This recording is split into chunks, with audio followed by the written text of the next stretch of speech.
Subukan ninyo ako, subukan ninyo kami. Takot? Naglabas ang Makati Regional Trial Court Branch 147 ng Asset Preservation Order sa mga ari-arian ni KOJC founder Apollo Kibuloy habang nagpapatuloy ang mga legal na proseso kaugnay ng mga kaso laban sa kanya. Pag di kayo dumaan sa akin, hindi kayo pupunta sa langit.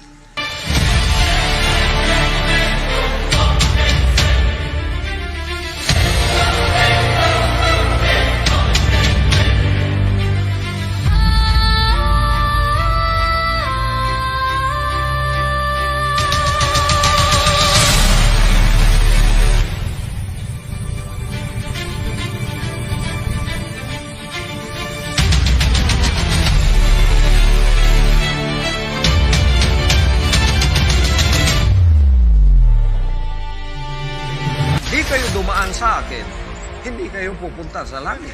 If you want to be saved, come through the Son. Hallelujah. Matigas ako sa pangangaral ng tithe. God's will. Siya na ang nag-decide kung magkano ibibigay mo. Tithe, 10%. Pag humingi ako ng eroplano, bibigyan niyo ako. Humingi ako ng helicopter na maganda, bibigyan niyo ako. Humingi ako ng malawak na lupain para sa operation ng kinam, bibigyan niyo ako. Hingi ako ng 13 billion pesos para magpatayo ng kingdom. Naniniwala kaya si Pastor Apollo Kibuloy sa sarili niyang kasinungalingan? Bakit? Di ba sinabi niya na may revelasyon daw ang Ama sa kanya. Yung pagtakbo bilang senador habang nakukulong. Di ba? Totoo, tumakbo talaga siya kahit nakakulong siya. Ngunit malinaw ang resulta. Natalo sa halalan si Pastor Apollo Kibuloy. So kung tunay na revelasyon mula sa Diyos, bakit hindi nagkakatotoo? Ang Diyos ba ay magkamali? O may ibang ama na bumubulong kay Pastor Apollo Kibuloy?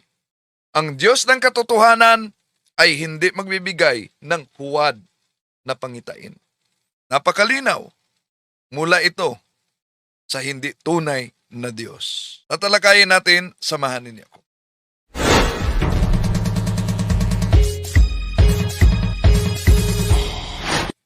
Kumusta? Welcome. Ito inyong lingkod, Brad Rindel Talibong. Muling makasama ninyo sa pagkakataong ito at sa mga suking taga-subaybay, huwag kalimutang pindutin ang like sa ating live at huwag din kalimutang mag-subscribe sa mga bago pa lang at pindutin ang bell button para updated kayo mag-comment at i-share natin. Kung saan man kayo, paki-comment kung saan kayo nakabase ngayon para alam natin kung saan nakaabot ang ating talakayan ngayon. At sa lahat nating mga kapatid na sumusubaybay sa ating live streaming, welcome po sa lahat. At napaulat na ang Regional Trial Court naglabas ng desisyon sa kasalukuyan naka-breast itong mga ari-arian ni Pastor Apollo Kibuloy, lalo na yung mga bank account. Naglabas ang Makati Regional Trial Court Branch 147 ng Asset Preservation Order sa mga ari-arian ni KOJC founder Apollo Kibuloy habang nagpapatuloy ang mga legal na proseso kaugnay ng mga kaso laban sa kanya. Saklaw ng kautusan ang 12 bank accounts, 37 real properties at 25 sasakyan, kabilang ang 2 fire truck, fuel tanker at isang Cessna aircraft na nakarehistro sa pangalan ni Kibuloy at ng KOJC Executive Pastor. Ayon sa korte, may probable cause para ilabas ang order kaya't ang mga nasabing asset ay nasa ilalim na ng jurisdiksyon ng hukuman. Sa ilalim ng direktiba, ipinagbabawal muna ang pagbebenta, paglilipat o pagtatago ng mga ari-arian habang dinidinig ang kaso at wala pang inilalabas na karagdagang detalye ang mga otoridad hinggil sa susunod na mga hakbang sa pagdinig. Paralisado na kaya si Pastor Apollo Kibuloy nito? Pakinggan mo na, panoorin itong kaugnay kay Pastor Apollo Kibuloy. Ang taong ito, depende sa iyong pananaw o paniniwala, ay isang tunay na propeta? Pag di kayo dumaan sa akin, hindi kayo pupunta sa langit. If you want to be saved, come through the Son. Yun talaga ang paniniwala ni Pastor Apollo Kibuloy, na siya na ang nagiging daan. Siya na ang appointed Son of God. At naniniwala naman siya. Kaya, yung sinabi niyang may revelasyon ang Ama sa kanya, pero yung mga revelasyon na yan, di nagkatotoo, di ba? Kung maalala ninyo, noon, Gibo versus Noynoy Aquino, ang sabi niya, si Gibo daw umano ang magiging presidente. Sabi ng ama niya na bumubulong sa kanya. Pagpapala ang kakasihan ninyo sa Gibo na maging presidente ng aming bansa ay naririto ko, tinadalangin ko siya. Magaling at matalino. Marami din ang napaniwala ni Pastor Apollo Kibuloy sa kanyang siktang itinatag. Kung ang pagiging tunay ay ibabatay natin sa maraming napapaniwala, lalo na sa yaman ng leader tulad ni Pastor Apollo Kibuloy, na maraming koneksyon, nagiging spiritual advisor ni dating Pangulong Rodrigo Duterte, ang daming kaibigang mga politiko, lalo na sa mga senador. Kibuloy. Number 2, lumaban yan sa mga NPA, sa mga komunista. Pero ibig bang sabihin na ang sinumang maging bilyonaryo dahil sa pagtatag ng sariling sekta ay tunay na sugo ng Diyos?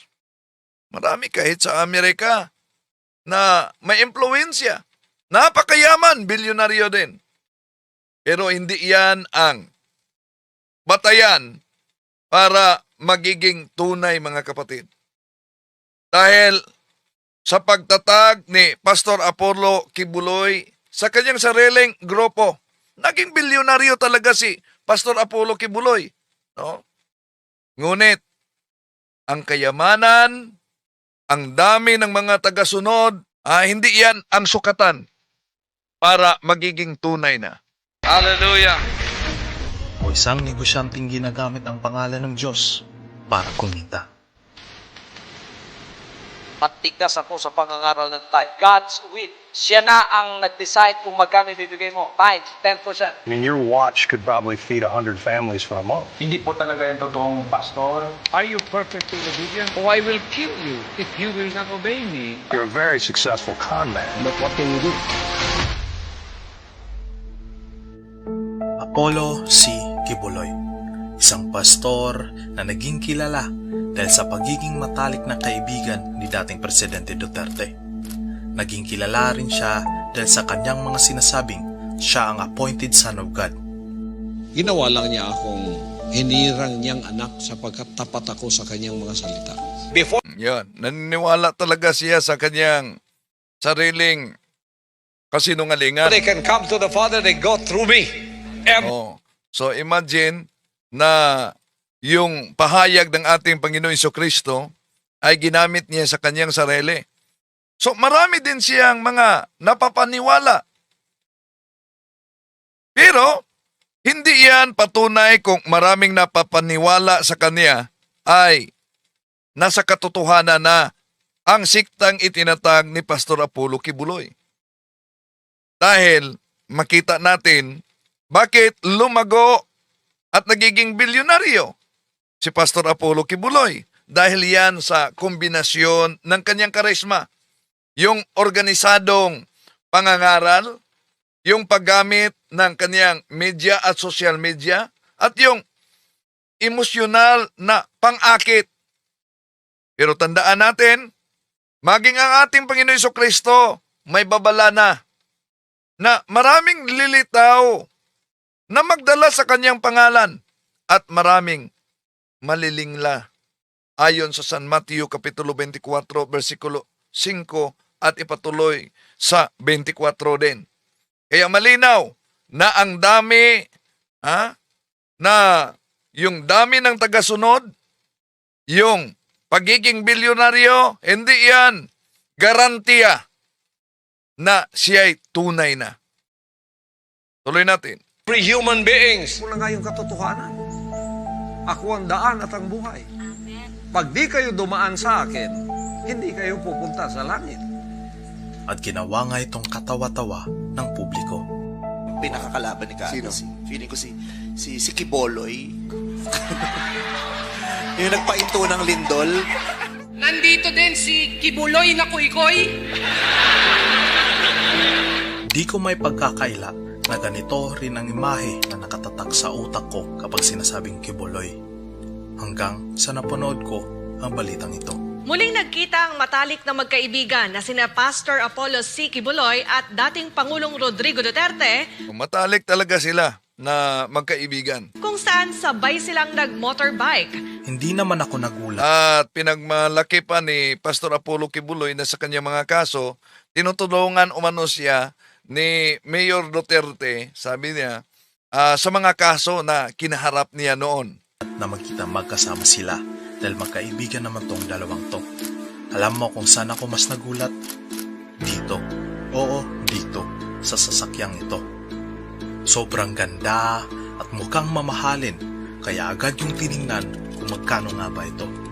Ito pala isang Can-Am Spyder RT na nagkakahalaga ng $31,000, mahigit kumulang 1.7 million pesos.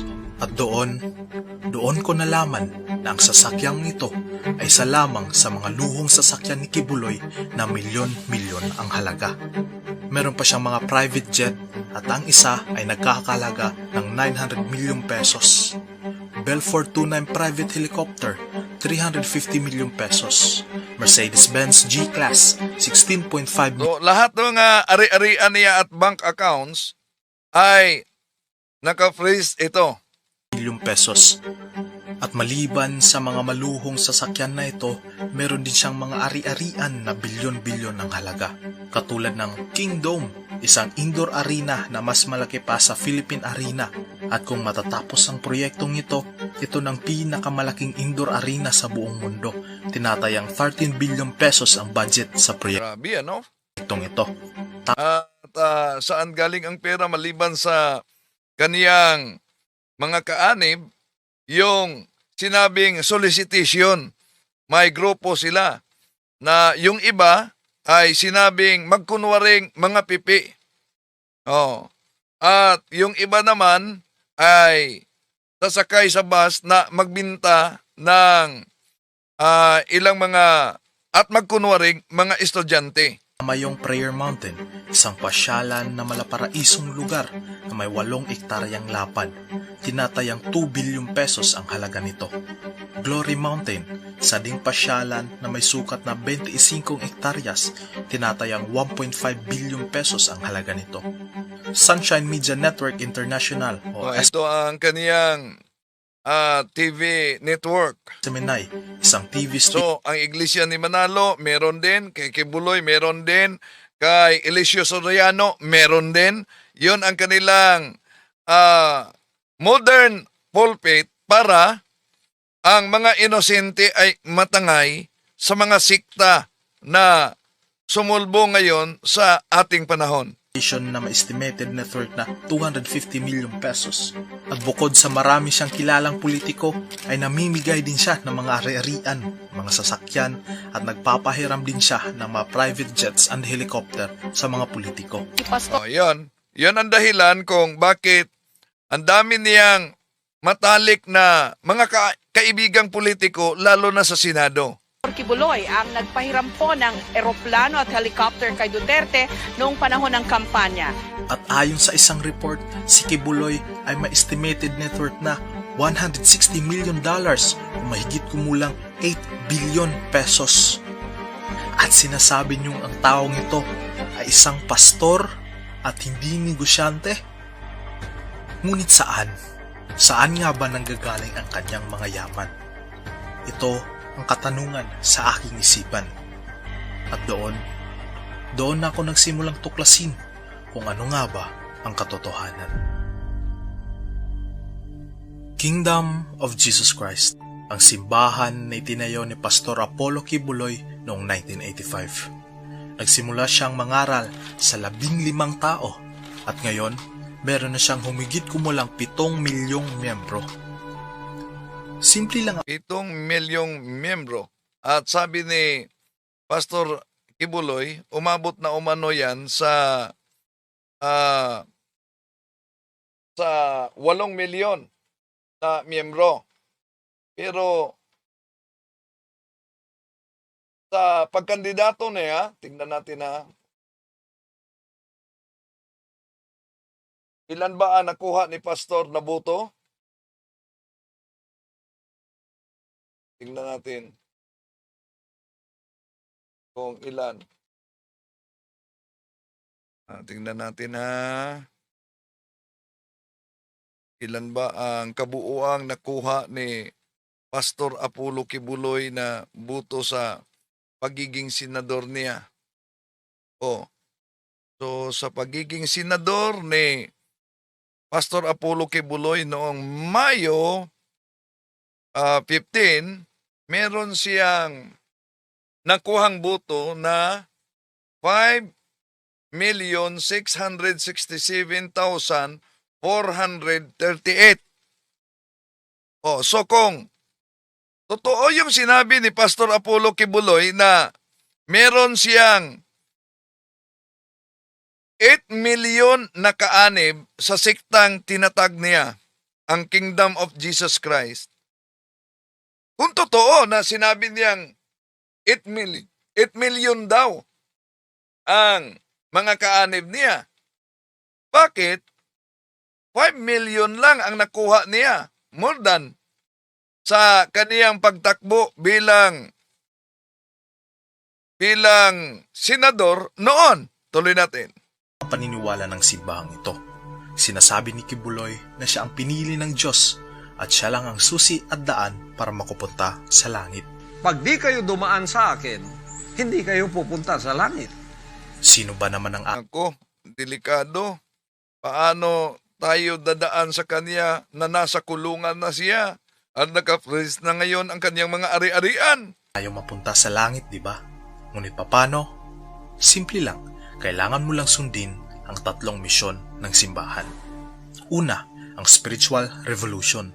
Naniniwala sila na para makapunta ka sa langit ay kailangan mong magsisi. True repentance. Ayon sa kanila, ang repentance ay ang pag-isang tabi ang pansariling interes at unahin ang kagustuhan ng Diyos. Pangalawa, ang revolution of excellence. Naniniwala sila na bago ka magsilbi sa Diyos, dapat lagi mong binibigay ang iyong pinakamahusay na gawa sa lahat ng bagay o excellence. At ikatlo, ang financial revolution. Naniniwala sila na para matanggal ang kahirapan at pumasok ang kasaganaan at biyaya sa iyong buhay ay kailangan mong magbigay. Ayon sa kanila, kung ikaw ay magiging masunurin at doon ka lamang bibigyan ng Diyos ng mga biyaya. Maganda naman ang misyon ng simbahan na ito, ngunit di ko mapigilang mapansin kung bakit paulit-ulit ang salitang ito. Tila ba? Yan talaga, obedience. At yung mga susuway, nauna nang pumutok sa Senate investigation yon na meron umanong angel of death, para sa mga sumusuway. So, kung pagbatayan ang lohika na marami, magiging totoo na, lalo na yung mayaman, ibig sabihin pinagpala na. So, mahuhulog tayo sa maling sukatan. Ang katotohanan ay hindi binibilang ito sa dami ng pera o sa daming natangay na dala na mga kaanib. Kundi, ang katotohanan ay dapat nakatugma talaga sa aral ng ating Panginoong Jesucristo at sa pagpatuloy ng aral ng mga apostol mula pa sa unang siglo hanggang ngayon.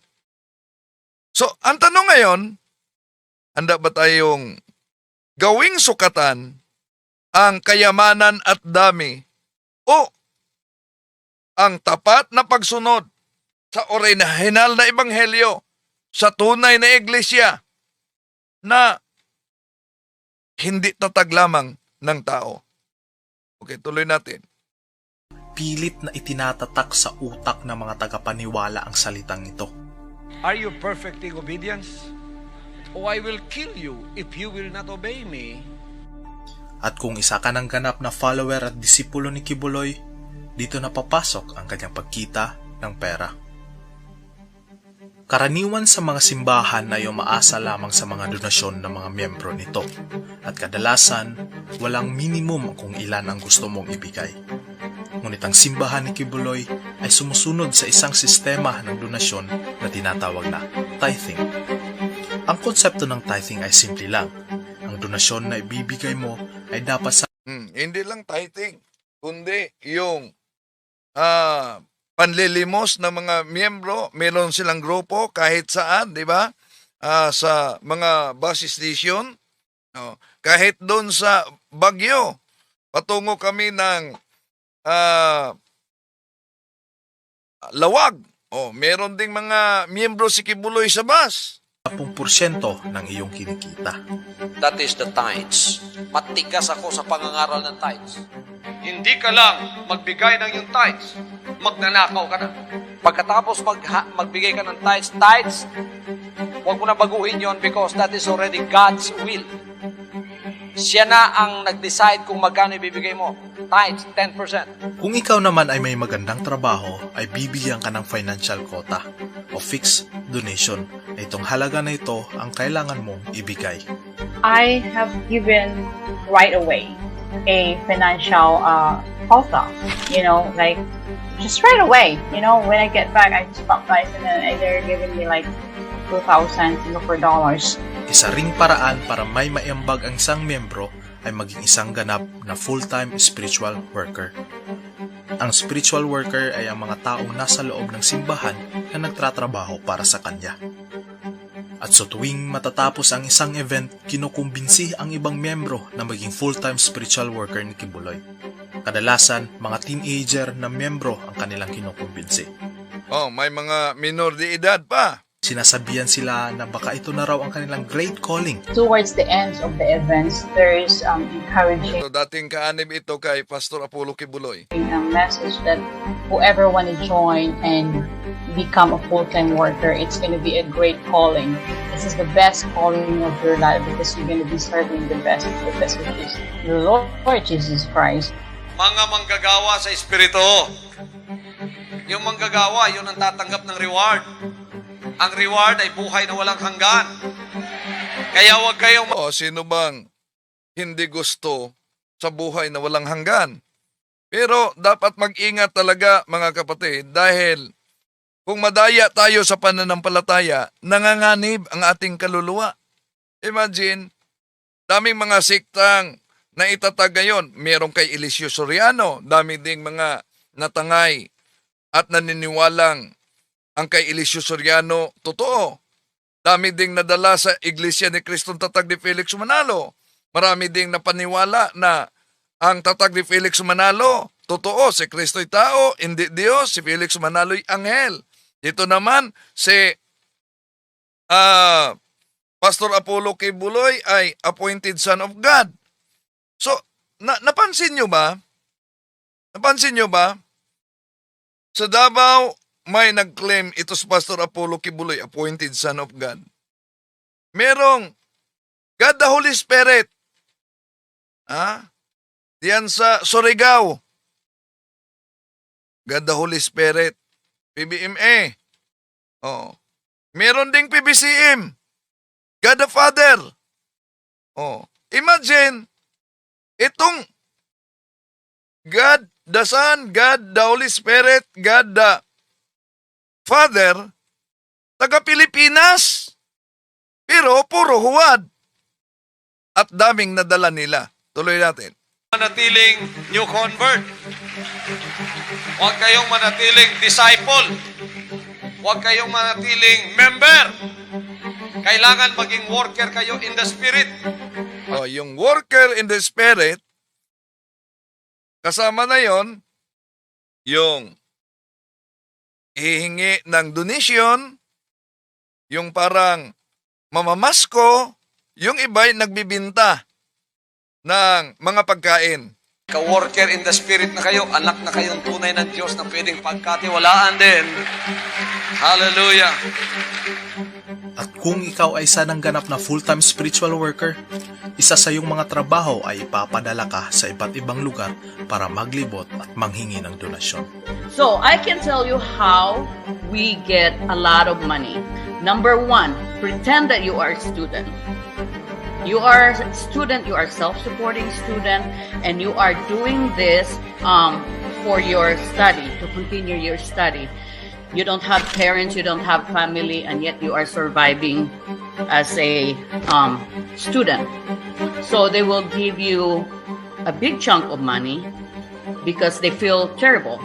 Now, the other thing is, we pretend that we were deaf and mute. Yun. So we Naalala ko yung sabi ng kasama naming media, pero nasa government media TV station siya, habang nag news writing siya, may pumasok na mga dalaga, nagkunwaring mga pipi. Mga kaanib pala sa siktang ito. try to do the sign language pretending that we were deaf and mute. Ang iba naman ay pinaglalako ng puto, utap o mga kakanim para ibigay ang pera na kinikita sa simbahan. Miyembro ni Kibuloy nagpalimos. Ito, kilala ninyo ito, si Pastor Joel Apolinario. Ang nanguna sa isang scam din yan sa General Santos City. May desisyon na ang korte sa kanya. Diba? May desisyon ng korte. Nasa kulungan na din ito. So nag-away sila dahil tinitira ni Pastor Apollo Kibuloy yung scam ni Pastor Joel Apolinario. Dami kasi ang lalo na dyan sa General Santos City ang sumali sa investment scam ni Pastor Joel Apolinario. So, during the time of dating Pangulong Rodrigo Duterte, yon, pinahinto ni Raid, at dahil nagtatago ito, may mga kasamang mga armado sa isinigawang raid, daming mga nakuhang mga barel at nahuli. So, bago lang, no, may hatol na ang korte sa kanya. Support para ibigay kay Kibuloy. Anong ginawa mo dyan? Ha? Anong ginawa mo dyan? Kasi wala nang membro mo na nagbinta ng photo? So, tinitira niya si Kibuloy dahil tinitira din ito ni Kibuloy sa kanyang investment scam. At apektado siguro sa panahong ito yung mga kaanib ni Pastor Apollo Kibuloy na nagbibinta ng puto dahil daming mga nag-invest sa investment scam ni Mr. Joel Apolinario. Ako, Kibuloy.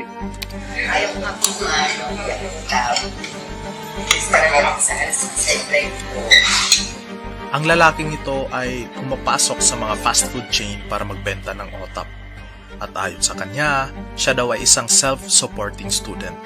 Nakakaawa. At sino ba naman ang ayaw tumulong sa may ganitong sitwasyon, di ba? Ang kaso, ang babaeng kanyang binibentahan ay dati palang full-time worker ni Kibuloy na ganito rin ang trabaho. Dati ako ganyan. Dati trabaho ko yan. Dati ako kay Kibuloy. Itong trabaho ko, namimigay ng letter sa mga customer sa fast food. Nagtitinda ng kakanin, pastillas, ganyan din ang trabaho ko. Todo tanggi pa ang lalaking ito na hindi raw ito para kay Kibuloy. Alam mo, kilala ko yun. Para kay Pastor Kibuloy yan. Determinado ang lalaking ito para lamang makabenta at kumita ng pera. Ito pala'y sa kadahilanang binibigyan sila ng kota na kailangan nilang abutin sa araw na iyon. At para mapadali ang pag-abot ng kanilang kota, nagpapanggap silang self-supporting student. Nagpapanggap silang walang mga magulang, at ang mas malala, nagpapanggap silang bingi o pipe. Ginagawa nila ang lahat para lamang maabot ang kota. Dahil kung hindi, tatanggap sila ng kaparusahan. Pag wala kami remittance noon, alam mo ang ginagawa sa amin? Pinapaskwat, pinapalo ng logbook. Yung lalaki namin kasama, wala talagang remittance. Binugbog, sarado ni Dandy Cabahog. Pag wala kang remittance dyan, itutur... Sino ba itong Dandy na ito? Na pinangalanan. Nambubugbog daw pag di nakaabot ng kuta. Sure ka.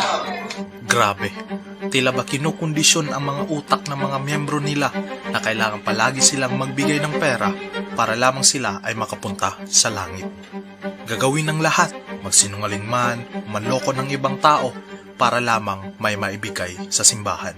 Tila ba di ka pwedeng sumuway sa mga utos nila dahil para sa kanila ito na isang malaking kasalanan. And then you have to be obedient. Like you don't question whether you understand or not.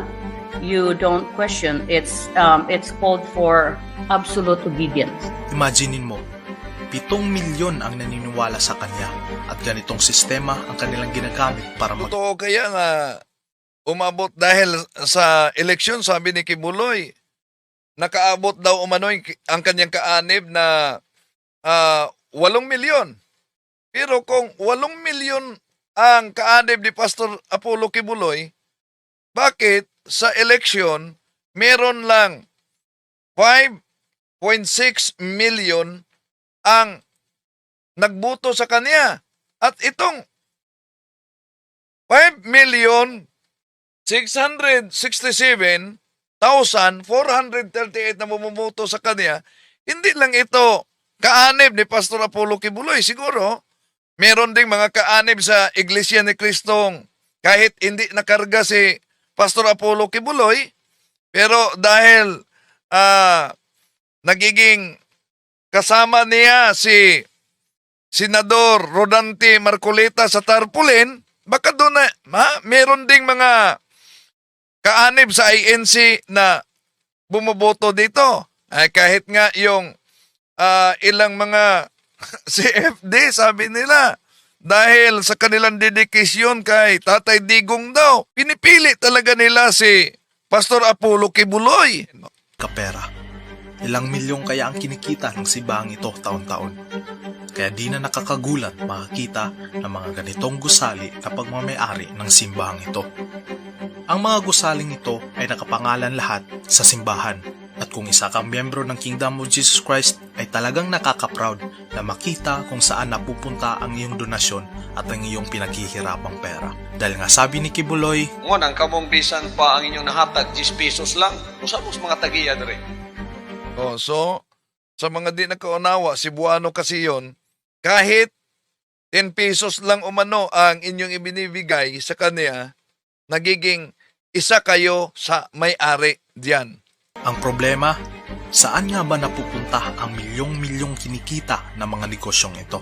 Dahil ang mga gusaling ito na kanilang naipatayo, naggaling sa pera ng mga sariling bulsa ng kanilang miyembro ay hindi lamang basta simpleng gusali. Kumikita ito ng malaking pera o sa madaling salita, ito ay isang negosyo. Negosyong naipatayo dahil ginawang puhunan ang mga tithes, offering at donasyon ng mga miyembro. Saan napupunta ang milyong-milyong kinikita ng mga negosyong ito?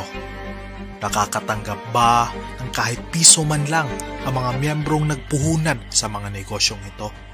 Hindi natin alam at baka hindi natin malalaman. There are three possibilities here.